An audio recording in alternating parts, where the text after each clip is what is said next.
Hello students, welcome to the home classes. In the previous video, we discussed the profit and loss appropriation account, interest on capital, salaries, commission given to the partners. Then I have also shared the videos on the interest on capital and interest on the drawings. Today we will be discussing the profit and loss appropriation account again. We will discuss the meaning, then its format, then we will solve some of the practical problems of the book to clear all the concepts. So, profit and loss appropriation account, it is prepared after the profit and loss account. It is the extension of the profit and loss account. So, it is prepared after the profit and loss accounts. Then why it is prepared? It is prepared to show the interest on capital. Interest on capital is shown on the debit side of the profit and loss appropriation account. Interest on drawings, which is shown on the credit side. Then to create reserves from the profits. Then also to show how much fees, commission, bonus payable to the partners, and to know the distribution of the profits among the partners. Profit and loss appropriation account का ये format है आपका. Debit की तरफ interest on capital आएगा, फिर salaries आएगी, commission आएगी, fees, salaries given to the partner, interest on capital. ये these are all the this interest on capital, salaries, commission, fees, bonus, these are items given to the partners. Interest on capital कितना दिया जाएगा partner को, salary कितनी दी जाएगी, commission कितना दिया जाएगा, फीस कितनी दी जाएगी, बोनस कितना दिया जाएगा और कितना ट्रांसफ़र होगा प्रॉफिट्स में से रिजर्व्स को. तो these all adjustments are shown in the profit and loss appropriation account. Then net profits as per the profit and loss account is shown on the credit side of the profit and loss appropriation account, and then interest on drawing on the credit side. Interest on drawings credit में आएंगी, interest on capital debit में आएगा, salaries, commission, fees. Salaries हमारी profit and loss में आती है, लेकिन जो सैलरीज पार्टनर को दी जाती है, जो कमीशन पार्टनर्स को दी जाती है, जो फीस पार्टनर्स को दी जाती है, जो बोनस पार्टनर्स को दी जाती है, जो ये सब जो पार्टनर्स को दिया जाता है, ये सब profit and loss appropriation account में आता है. It is made to show, it is prepare to show how much is payable to the partners in the form of salary, in the form of the fees, in the form of the bonus, commission, interest on capital, and these are all debited to the profit and loss appropriation account. Then profit and loss appropriation account is also prepared to create the reserve from the profits for the future, then to distribute the profits among the partners in the profit ratio. And it is prepared for the appropriations of the profits among the partners. It is prepared for the distribution of the profits among the partners. कि कितना जो profits है जो बच जाएगा after distributing all these salaries, commission, तो जितना profit बच जाएगा, that profits will be distributed to the partners, to the capital, to the partners capital account. These profits will be transferred to the partners capital account or the partners current account. ठीक है, current capital account. Now we will solve some of the questions. I have taken the practical problem.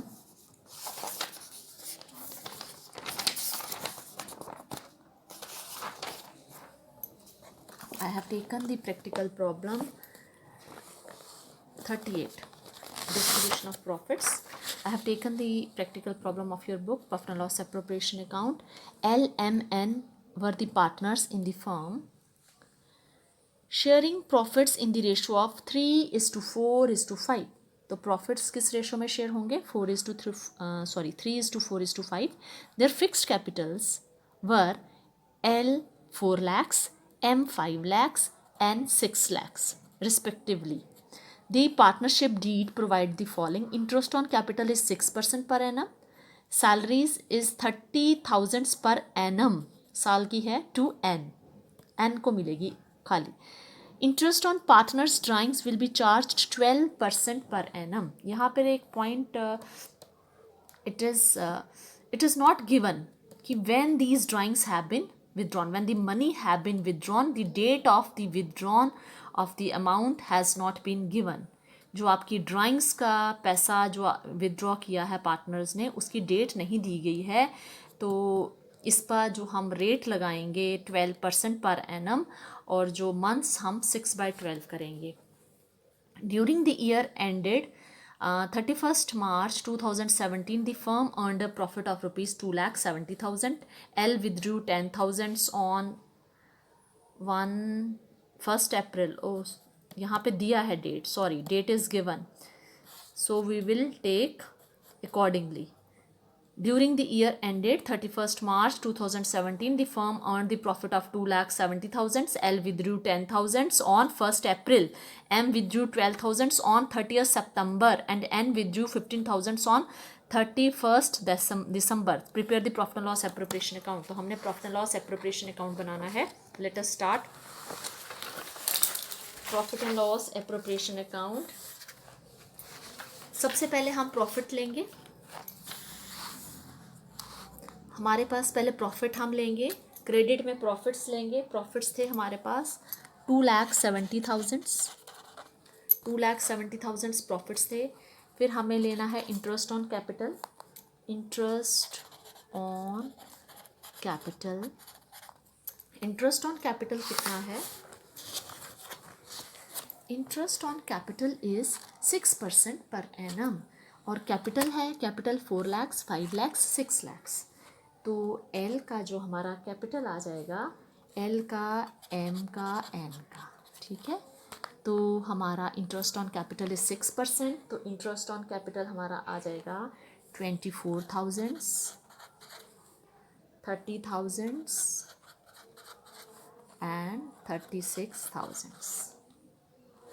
तो ये हमारा 90,000 हमारा interest on capital आ जाएगा.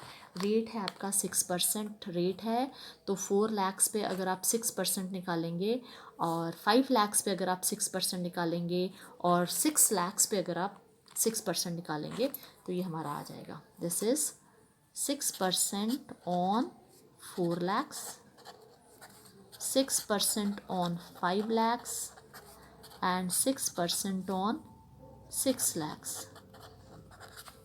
ठीक है. तो 4 लाख पे 6% 24,000 आ जाएगा, और 5 लाख पे 6% 30,000 एंड 6 लाख पे 6% हमारा 36,000 आ जाएगा. तो total interest on capital will be 90,000.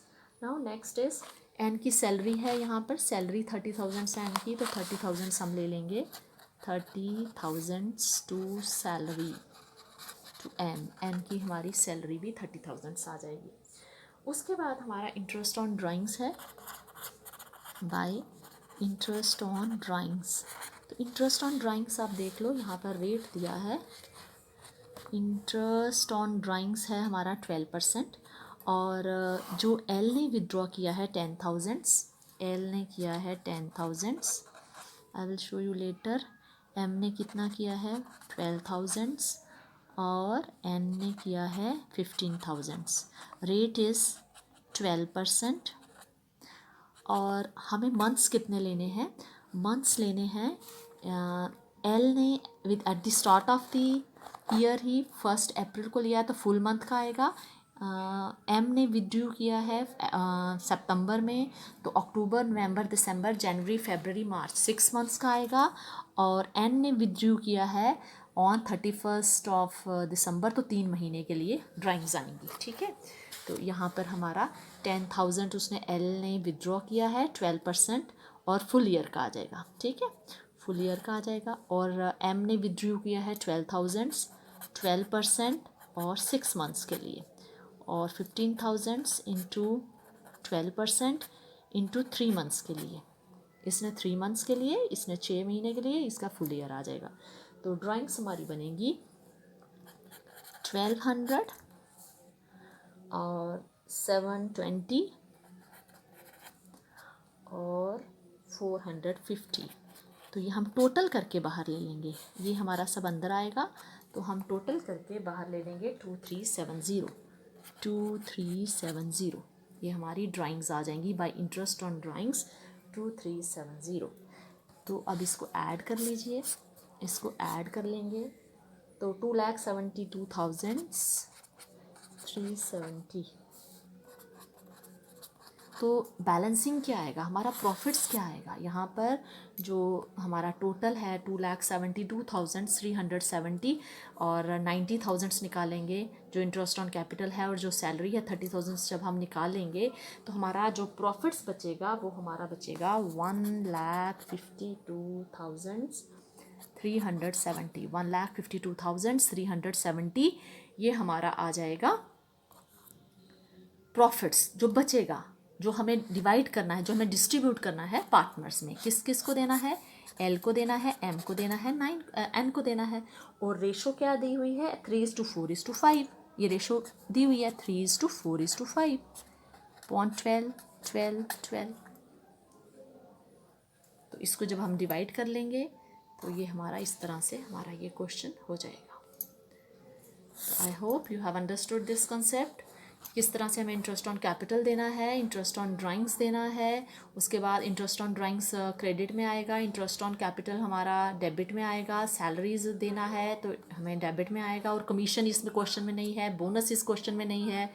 तो हमारा जो प्रॉफिट बच जाएगा वो हमने डिस्ट्रीब्यूट कर देना है, एल एम एन में डिस्ट्रीब्यूट कर देना है। रेशो दी हुई है, प्रॉफिट डिस्ट्रीब्यूशन की रेशो दी हुई है क्वेश्चन में 3:4:5, तो उस रेशो में हमने डिवाइड कर देना है और ये पार्टनर्स कैपिटल अकाउंट में ट्रांसफ़र हो जाएगा। तो this is all for question number. Now next is problem number 39 of your book. A, B, C are partners in 6:3:1 ratio. तो प्रॉफिट शेयरिंग रेशो है उनकी 6:3:1। दे अर्नड प्रॉफिट ऑफ ₹96,000। उन्होंने profit earn किया है 96,000 before providing for the interest on profit. ये बड़ा important point है, before providing for interest on partners loans. तो ये जो प्रॉफिट है, इस प्रॉफिट में इंटरेस्ट ऑन पार्टनर्स लोन नहीं प्रोवाइड किया गया है। Interest on partner loan profit and loss में दिया जाता है, और प्रॉफिट एंड लॉस में ये इंटरेस्ट ऑन लोन देने के बाद जो प्रॉफिट बचता है वो हम प्रॉफिट एंड लॉस एप्रोप्रिएशन में लेते हैं। लेकिन ये जो 96,000 है इसमें इंटरेस्ट ऑन पार्टनर्स लोन्स नहीं दिया गया है। तो इंटरेस्ट ऑन पार्टनर लोन्स पहले हम इसमें से डिडक्ट करेंगे, फिर जो एक्चुअल प्रॉफिट आएगा वो हम प्रॉफिट एंड लॉस एप्रोप्रिएशन में लेंगे। तो हम देख लेते हैं इंटरेस्ट ऑन पार्टनर लोन्स कितना आएगा। ए ने लोन दिया है, A has given a loan of ₹55,000 to the firm at 10%। Percentage कितनी है, 10% ऑन 1 अप्रैल। तो स्टार्टिंग में फुल ईयर का आ जाएगा। ए का जो लोन आएगा वो फुल ईयर के लिए आ जाएगा क्योंकि 1 अप्रैल को दिया है for full year. B has also given loan of ₹20,000 on 1 January. 1 जनवरी से दिया है at 10% per annum. It means that loan has been given for 3 months only. हमने 3 महीने की कैलकुलेशन करनी है। जो हम अकाउंट्स बनाते हैं वो हमारे क्लोज होंगे 31 मार्च। तो हमें जो कैलकुलेशन लेनी है वो हमें 31 मार्च तक की लेनी है। तो इस वजह से हमें जो लोन लेना है, बी ने जो लोन दिया है ये 3 मंथ्स की ही कैलकुलेशन आएगी। जो हमने इंटरेस्ट देना है 3 मंथ्स के लिए ही देना है, जनवरी, फरवरी और मार्च। तो हम सबसे पहले इंटरेस्ट ऑन लोन की कैलकुलेशन कर लेते हैं। ये देखिए यहाँ पे हम वर्किंग नोट बना लेते हैं, वर्किंग नोट, ठीक है। आप लिख लीजिए working note for the calculation of interest on loan. तो ए ने दिया है 55,000। रेट है हमारे पास 10% और फुल ईयर के लेना है तो 5500 हमारा इंटरेस्ट ऑन लोन आ जाएगा ए का। और बी ने लोन दिया है 20,000, rate is 10% and we have to take it for the 3 months. तो 3 मंथ्स के लिए ये आ जाएगा 500। तो टोटल इंटरेस्ट ऑन लोन जो पे करना है वो हमें 6,000 पे करना है। तो ये पे करना है, प्रॉफिट्स में से डिडक्ट करेंगे तभी हमें एक्चुअल प्रॉफिट्स मिलेगा प्रॉफिट एंड लॉस एप्रोप्रिएशन के लिए। तो ये 6,000 हमें डिडक्ट करना है। क्यों डिडक्ट करना है, क्योंकि यहाँ पे क्वेश्चन में लिखा है कि this profit has been taken before providing for interest on partner loan. जो इंटरेस्ट ऑन पार्टनर्स लोन देना था वो अभी नहीं दिया गया है, तो इसको हम 96,000 में से डिडक्ट कर लेंगे, ठीक है। एक पॉइंट ये हो गया। उसके बाद लिखा है it was decided to transfer 20% of the profits. तो जो 96,000 में से 6,000 हम माइनस करेंगे तो पीछे प्रॉफिट्स हमारे पास बचेंगे 90,000। सो 90,000 का 20% हम ट्रांसफ़र कर देंगे जनरल रिजर्व्स में, ये डेबिट में आएगा। Before making any appropriation. तो सी की सैलरी फिक्स्ड है 12,000 पर एनम, तो 12,000 सी की सैलरी है। बी की सैलरी है 2,000 पर मंथ, तो 2,000 पर मंथ है और कितने महीने के लिए है? 5 मंथ्स के लिए, तो 5 मंथ्स के लिए ही है। तो यहाँ पर कुछ स्टूडेंट्स पूरा 12 मंथ्स का ले लेते हैं, बस इतना ही देखते हैं 2,000 पर मंथ है तो पूरा 2,000 इंटू 12 किया तो पर एनम ले लिया उन्होंने 24,000, लेकिन ये खाली 5 महीने के लिए ही दी गई है बी को सैलरी, तो 2,000 इंटू 5 आ जाएगा। ठीक है, तो लेट अस स्टार्ट। प्रॉफिट्स का लिखा है, profits 20,000 are shared in the ratio of 6:3:1, और जो 20,000 से ज़्यादा प्रॉफिट बचेंगे वो हम इक्वल शेयर करेंगे। ठीक है, तो ये हम स्टार्ट करते हैं क्वेश्चन को स्टार्ट करेंगे। क्वेश्चन नंबर है हमारा 39। तो प्रॉफिट्स पहले हम देंगे, प्रॉफिट्स। ठीक है, तो लिखते कैसे हैं हम लिखते हैं by profit and loss account, profits for the year, तो लिखते हैं by profit and loss account. ठीक है, इसको ब्रैकेट में लेते हैं प्रॉफिट्स फॉर द ईयर, यहाँ पर हम एक लाइन लगा देंगे। ठीक है, सॉरी फॉर द टेढ़ी मेढ़ी लाइन। ठीक है, लाइन सीधी नहीं लगी है। By profit and loss account, profits for the year, तो कितने प्रॉफिट्स थे? 96,000 से इसमें हमने 6,000 माइनस करना था। इंटरेस्ट ऑन जो हमने लोन देना था पार्टनर्स का वो हमें माइनस करके, तो actual profits for the profit and loss appropriation account में जो आएंगे, जो हम ट्रांसफ़र करेंगे वो आएंगे 90,000। क्लियर, एक पॉइंट हमारा क्लियर हो गया। उसके बाद हमें जनरल रिजर्व्स में ट्रांसफ़र करना था, जनरल रिजर्व्स। ठीक है, तो जनरल रिजर्व्स में हमें जो ट्रांसफ़र करना है 20% ऑन 90,000। ठीक है, 20% ऑन 90,000, तो ये हमारा आ जाएगा 18,000 आ जाएगा। उसके बाद सी की सैलरी थी, सी की सैलरी पर एनम दी हुई थी 12,000 पर एनम, और बी की जो सैलरी थी, बी की सैलरी 2,000 थी फॉर फर्स्ट 5 मंथ्स, तो ये हमें 10,000 आ गई बी की सैलरी, और कुछ भी नहीं था क्वेश्चन में। तो हमें प्रॉफिट्स देखने हैं, कितने प्रॉफिट्स हैं। प्रॉफिट्स जो 2,000 प्रॉफिट्स थे उनको हमने करना था 6:3:1 की रेशो में। जो हमारे प्रॉफिट्स थे वो हमें 6:3:1 की रेशो में करने थे। जो अब हमें देखना है टोटल प्रॉफिट्स हैं कितने, इसको टोटल करेंगे, ये हमारा आ जाएगा 90,000।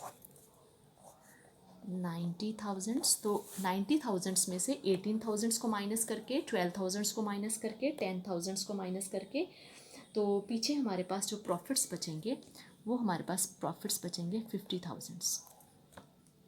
तो 50,000 जो प्रॉफिट बचेंगे, 50,000 में से जो 20,000 हैं हमारे पास, 20,000 प्रॉफिट्स हैं, उसको हम डिवाइड करेंगे 6:3:1 रेशो में, और जो 30,000 प्रॉफिट्स हैं उसको हम इक्वली डिवाइड करेंगे। ठीक है, तो ये अगर आप करोगे तो ए बी सी हमारे पार्टनर्स हैं, तो इसको 20,000 को अगर आप 6:3:1 की रेशो में अगर आप डिवाइड करोगे तो ए को मिलेंगे 12,000, बी को मिलेंगे 6,000 और सी को मिलेंगे 2,000। 12,000 मिलेंगे ए को, बी को मिलेंगे 6,000 और सी को मिलेंगे 2,000। अगर हम 20,000 को 6:3:1 की रेशो में डिवाइड करेंगे तो उसके बाद जो 30,000 प्रॉफिट है उसको इक्वली करना है, 3 में डिवाइड इक्वली करना है, तो 10,000 और 10,000, तो ये हमारे प्रॉफिट्स आ जाएंगे।